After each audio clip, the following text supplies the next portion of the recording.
प्यारे बच्चों सभी को नमस्कार। आज की क्लास में हम 12वीं क्लास अध्याय 3.2 के क्वेश्चन नंबर 11 और उससे आगे के क्वेश्चन सॉल्व करेंगे। तो देखिए इस क्वेश्चन में दिया गया है यानी x 2 3 प्लस y माइनस का 1 1 इसमें मल्टीप्लाई करके बराबर 10 5 प्राप्त होता है। तो x और y के मान ज्ञात करने हैं। तो देखिए ये क्वेश्चन किस प्रकार सॉल्व होता है।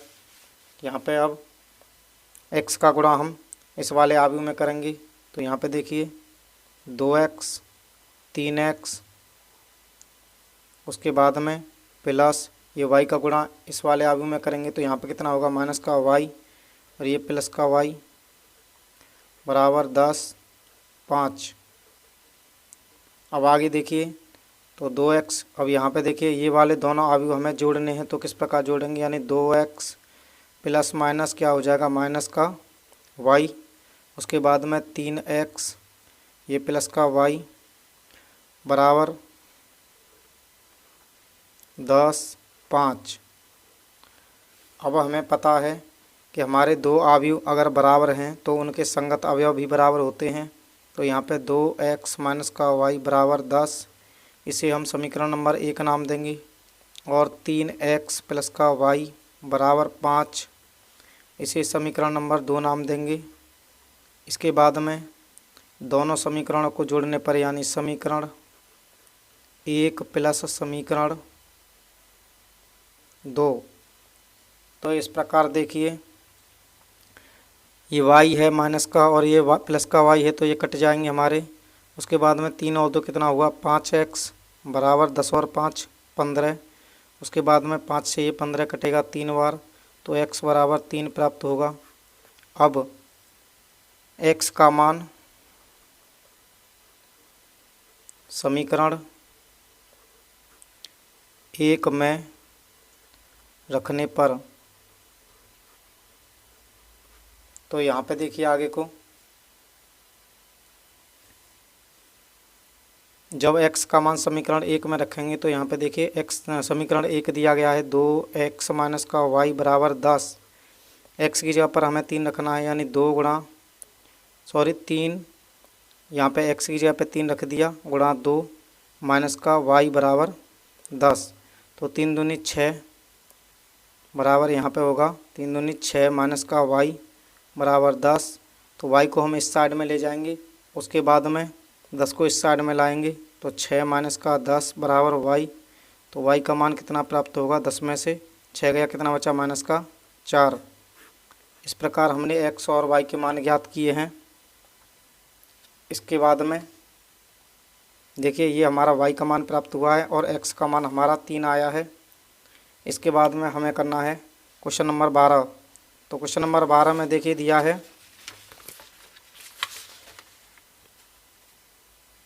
यानी इसमें हमें x y z और w का मान ज्ञात करना है। तीनों का मान ज्ञात करना है। तो देखिए 3 का गुणा हमें इस आव्यूह में करना पड़ेगा। तो कितना होगा 3x यानी सभी अवयवों में करना होगा 3 का गुणा। उसके बाद में 3y फिर 3z 3w। इसके बाद में बराबर दिया गया है। तो यहाँ पे ये वाला आव्यूह और ये वाला आव्यूह जोड़ना होगा। तो यहाँ पे देखिए x प्लस कितना हो जाएगा 4। उसके बाद में 6 को इस अवयव में जोड़ेंगे तो यहाँ पे कितना होगा 6 प्लस x प्लस y। इसके बाद में माइनस का 1 को इसमें जोड़ेंगे तो कितना हो जाएगा माइनस का 1 प्लस z प्लस w। उसके बाद में 2w को हम 3 में जोड़ेंगे तो कितना हो जाएगा 2w प्लस का 3। अब यहाँ पे देखिए हमारे दोनों आव्यूह समान हैं यानी दोनों आव्यूह बराबर हैं तो इनके संगत अवयव भी बराबर होंगे। यानी पहला वाला अवयव इसके पहले अवयव के समान होगा और ये दूसरा वाला अवयव दूसरे अवयव के बराबर होगा। उसी प्रकार तीसरा तीसरे के बराबर, चौथा चौथे के बराबर होगा। अब यहाँ पे देखिए तो 3x के बराबर हमारा है x प्लस का 4। तो यहाँ पे x को हम इस साइड में लेंगे तो कितना हो जाएगा 3x माइनस का x बराबर क्या बचेगा 4। 3x में से x गया तो कितना बचा 2x बराबर 4। उसके बाद में 2 से 4 को काट देंगे 2 बार, तो x का मान कितना प्राप्त हुआ 2। उसी प्रकार हम दूसरे अवयव को लेंगे, यानी 3y बराबर हमारा है 6 प्लस x प्लस y। तो हमें पता है कि 3y बराबर 6 प्लस x प्लस y है। y को हम इस साइड में लेंगे तो कितना हो जाएगा 3y माइनस का y बराबर 6 प्लस, और x के मान को हम, यानी x हमारा 2 प्राप्त हुआ था तो 2 को हम यहाँ पे रख देंगे। तो 6 प्लस, यानी अभी रुक जाइए 1 सेकंड बाद रखेंगे, 6 प्लस x ही रखने रहने दो। तो 3y में से y जाएगा, कितना बचेगा y 2y बराबर 6 प्लस x की जगह पे कितना रखेंगे 2, तो 2y बराबर कितना हो जाएगा 6 और 2 8। उसके बाद में 2 से 8 को काटेंगे, कितने बार कटा 4 बार, यानी y का मान प्राप्त हुआ 4। इसके बाद में देखिए हमें तीसरा अवयव लेना पड़ेगा, यानी 3z बराबर माइनस का 1 प्लस z प्लस w। इससे अच्छा है कि z और w हमारे दोनों हैं, इनमें से हमें किसी का मान ज्ञात नहीं है, तो हमें सबसे पहले चौथा अवयव लेना पड़ेगा। तो चौथा अवयव हमारा है 3w, और ये किसके बराबर है 2w प्लस का 3, यानी 3w बराबर 2w प्लस का 3, और 2w को हम इस साइड में लेंगे तो कितना होगा 3w माइनस का 2w बराबर 3। 3w में से 2w जाएगा, 1w बचेगा बराबर 3, यानी w का मान कितना आया 3। अब इसके बाद में हमें तीसरा अवयव लेना पड़ेगा।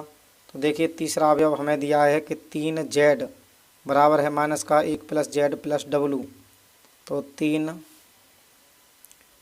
3z बराबर माइनस का 1 प्लस z प्लस w। अब w के मान को हम इस समीकरण में रख देंगे, यानी 3z बराबर माइनस का 1 प्लस z प्लस w का मान कितना है हमारा यहाँ पे 3 प्राप्त हुआ है, तो 3 को हम यहाँ पे रख देंगे 3। अब आगे देखिए 3z, उसके बाद में z को इस साइड में लाएंगे तो किसका हो जाएगा माइनस का z बराबर माइनस का 1 प्लस का 3। 3z में से 1z गया तो बचा 2z बराबर 3 में से 1 गया तो हमारा 2 बचेगा, तो 2 से 2 कट जाएगा एक बार, यानी z बराबर कितना होगा 1। तो इस प्रकार हमें x, y और z w के मान प्राप्त हुए। ये x का मान 2 प्राप्त हुआ, उसके बाद में y का मान 4 और z w का मान 3, z का मान 1 प्राप्त हुआ। तो इससे आगे वाले क्वेश्चन में हम करेंगे क्वेश्चन नंबर 13 को सॉल्व।